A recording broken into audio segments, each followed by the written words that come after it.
नारायण नारायण। आज का विषय है नाम के लिए शुद्ध भाव आवश्यक है।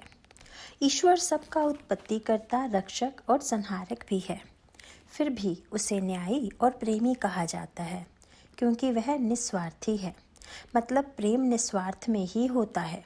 यदि सच कहा जाए तो हमें अपना स्वार्थ ही बाधक होता है। हमारा स्वार्थी प्रेम में बाधा होता है।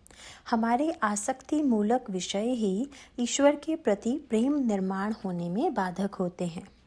जो बातें ईश्वर प्रेम निर्माण होने में बाधक हैं, क्या उनका त्याग करना आवश्यक नहीं है?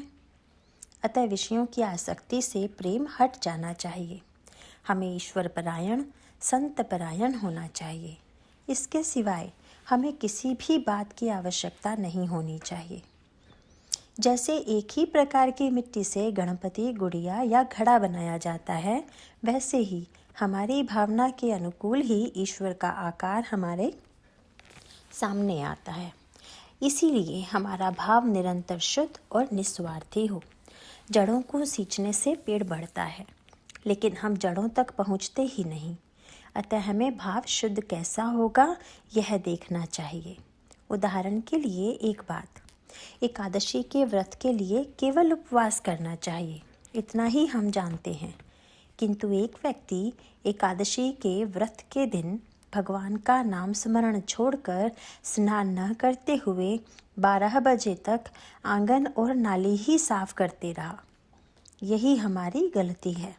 संक्षेप में यही कहता हूँ कि हमें क्या चाहिए, हमारा लक्ष्य क्या है, इसकी हमें स्पष्ट कल्पना नहीं होती।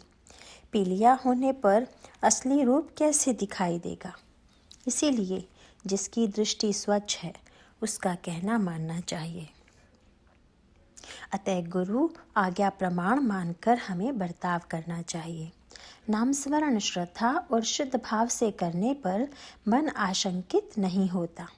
यदि हमें एक बार क्यों न हो नाम में रुचि पैदा हो गई तो हमारा भगवान हमारा साथ नहीं छोड़ता। नाम के अलावा इस विश्व में दूसरा और कोई सत्य नहीं है, ऐसी हमारी दृढ़ भावना होनी चाहिए। जितनी देह बुद्धि अधिक, उतना नाम स्मरण अधिक करना चाहिए। इतने दिन तक हम निरंतर विषय वासना युक्त चिंतन करते रहे। बताइए हमें क्या लाभ हुआ? नाम जैसा कोई आसान साधन नहीं है। गृहस्थी में डूबे लोग कहते हैं कि विषय का अनुभव तत्काल आता है, लेकिन भगवान की कृपा का अनुभव अनुमान और श्रद्धा का है।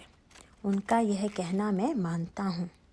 गृहस्थी में डूबे लोग गृहस्थी छोड़ना नहीं चाहते, इसका मुझे आश्चर्य नहीं लगता।